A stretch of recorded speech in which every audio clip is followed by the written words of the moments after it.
Sudah mendengarkan ya seperti apa pidato kenegaraan, nota keuangan, Ya. dan juga RAPBN 2025. Yang cukup menarik adalah dari sisi pendapatan negara ya, dari sisi perpajakan sendiri juga cukup besar begitu ya, lebih dari 2.000 triliun rupiah. Ini adalah target terbesar sepanjang sejarah kita. Tapi Anda menilainya cukup optimiskah atau cukup realistis tidak begitu untuk target penerimaan dan juga pendapatan negara di tahun depan? Kalau kita lihat dari postur RAPBN 2025 Mbak Iva, dengan target penerimaan pajak dan kalau kita tambahkan dengan cukai itu tidak kurang dari 2.490 triliun sebenarnya Mbak Iva. Dan kalau kita lihat sebenarnya dengan asumsi pertumbuhan ekonomi di angka 5,2% dan inflasi juga di angka kisaran 2,5% plus minus 1%, artinya ini menjadi sebuah target penerimaan yang cukup konservatif. Di atas kertas harusnya ini bisa achieve. Di atas kertas ini harusnya bisa tercapai. Yang kemudian perlu dicermati Mbak Iva adalah bagaimana program-program pemerintah ke depannya itu justru jangan bersifat kontraproduktif dengan program dari target pertumbuhan ekonomi itu. Karena if conditionnya adalah pencapaian penerimaan perpajakan ini tercapai ketika pertumbuhan ekonominya juga bisa achieve sesuai dengan target pemerintah itu tadi. Jadi sekali lagi harapan dari masyarakat dan tentunya dunia usaha adalah bagaimana program-program turunan, bagaimana program-program teknis tentang target pencapaian pajak dan cukai sebesar 2.490 triliun ini bisa tetap produktif terhadap pertumbuhan ekonomi. Sebagai contoh Mbak Iva, pemerintah misalnya sekarang sedang mewacanakan narasi untuk pertambahan tarif PPN menjadi 12% misalnya. Ini menjadi sebuah isu kontraproduksi dalam konteks ekonomi, Mbak Iva. Karena kalau kita lihat dalam konteks penerimaan dan daya beli masyarakat kita sedang cenderung turun. Hal ini yang perlu dicermati dengan baik. Belum kondisi lain lagi ketika kemudian pemerintah Prabowo Gibran juga membawa narasi akan menaikkan tax ratio. Nah ini yang kita perlu cenderung hati-hati Mbak Iva. Karena kalau kita tidak bisa memilah dengan baik tentang, oh ini berbicara tax ratio akan naikkan. Apalagi sekarang kisaran 10%, target agresifnya sampai dengan 20-an persen misalnya. Ini kan sebuah angka yang begitu luar biasa Mbak Iva. Kalau masyarakat dan juga dunia usaha tidak bisa memaknai secara presisi dan juga pemerintah tidak menerjemahkan dalam konteks aturan yang bersifat produktif terhadap pertumbuhan ekonomi, maka ini akan menjadi kondisi yang kurang ideal dalam sistem ekonomi nasional ke depannya Mbak Iva. Jadi harapan dunia usaha tentunya sekali lagi bagaimana pemerintah membuat aturan-aturan turunan untuk mencapai target penerimaan pajak di tahun 2025 yang memang cukup konservatif tapi relatif challenging. Sangat menantang karena sekali lagi ini kan berbicara masa transisi Mbak Iva. Masa peralihan dan perpindahan kekuasaan dari Pak Jokowi ke Pak Prabowo. Apalagi ke depan akan ada beberapa konsep yang sangat substantif yang sangat berubah. Yang menjadi bagian dari reformasi birokrasi perpajakan ke depannya.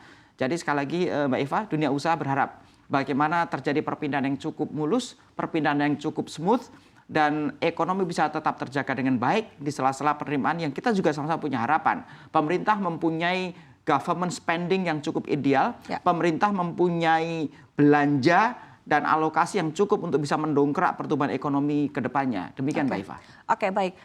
Kalau kita lihat tadi sekali lagi kan ini adalah target yang cukup challenging ya di tahun 2025, apalagi kita juga berkaca di tahun 2024 ini tantangannya juga cukup berat begitu seperti yang Anda tadi sampaikan dari sisi daya beli masyarakat, kemudian juga dunia usaha juga mengalami berbagai tantangan di sepanjang tahun 2024 ini sendiri, sehingga memang salah satu kunci kuat untuk mencapai target tersebut adalah dengan seperti apa dari pemerintah sendiri juga bisa memperkuat basis perpajakan. Begitu. Nah, langkah yang bisa dilakukan dengan memperkuat basis perpajakan ini seperti apa sebetulnya? Karena ini memang udah upaya yang terus dilakukan oleh pemerintah selama ini, tapi sejauh ini juga mungkin masih belum optimal. Sebenarnya Mbak Iva, kata kunci selain memperkuat basis dan data yang valid, satu lagi adalah data yang terintegrasi Mbak Iva.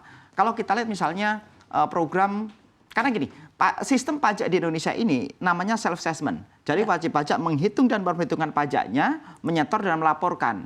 Semua yang dilaporkan oleh wajib pajak, berapapun itu dianggap benar, kecuali pemerintah mempunyai data berbeda. Kira-kira begitu narasi umumnya.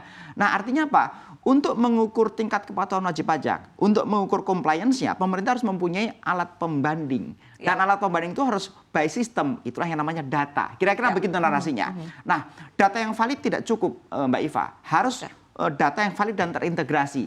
Nah, kalau kita lihat sebuah rumusan dari penerimaan negara itu, dan kalau kemudian Pak Prabowo juga membuat narasi tentang kemandirian fiskal, seharusnya semua pengeluaran negara tahun ini tidak kurang dari 3.600 triliun harusnya bisa dicukupin oleh 3 faktor pemasukan ini, pajak, cukai, dan PNBP, Mbak Iva.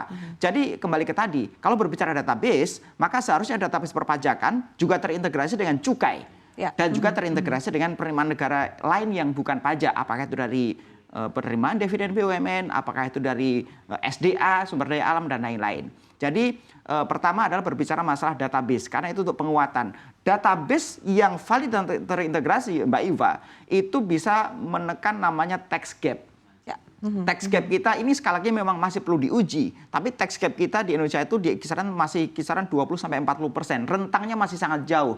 Tax gap itu artinya gini, sebuah penerimaan yang seharusnya bisa masuk ke negara tapi belum masuk. Bisa banyak faktor, bisa karena laporan wajib pajak masih under report misalnya, di bawah dari yang seharusnya, bisa juga masih grey economy yang belum terkena pajak dan lain-lain. Tapi dengan adanya database yang valid dan terintegrasi, Mbak Iva, maka potensi tax gap bisa berkurang. Asumsi pemerintah bisa mengurangi tax gap itu 10% aja deh.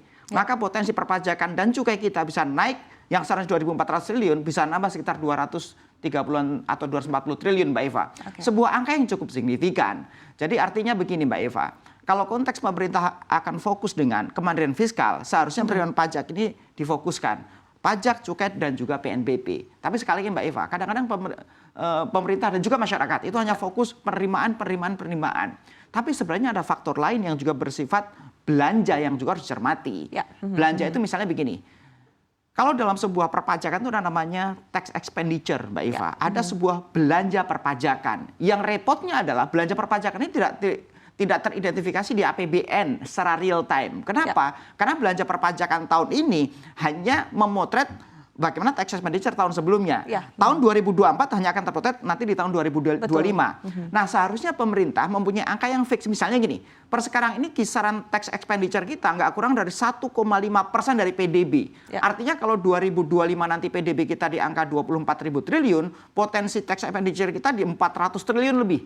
Angka yang cukup signifikan. Seharusnya pemerintah misalnya membuat maksimal tax expenditure 1%. Tapi harus tepat sasaran nih. Jadi tax expenditure itu begini, karena ini dirasakan manfaatnya oleh masyarakat maupun pelaku usaha.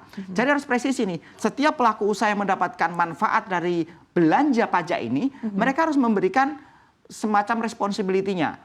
Dengan adanya tax expenditure ini, maka mereka menyerap tenaga kerja sekian banyak.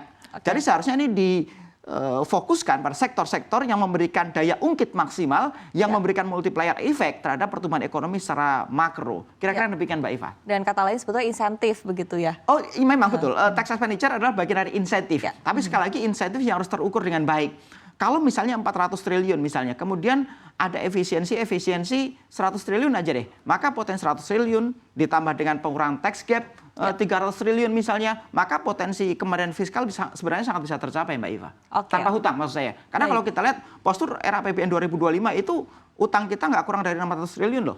Dengan asumsi pajak tercapai. 616 triliun, 2,53%. Setara dengan 2,53% PDB kan. Jadi artinya angka yang cukup signifikan. Seharusnya kemudian pemerintah Prabowo Gibran ke depannya bisa mencukupi semua kebutuhan fiskal kita dari seluruh penerimaan negara. Kalau tanya bisa atau tidak, sebenarnya bisa.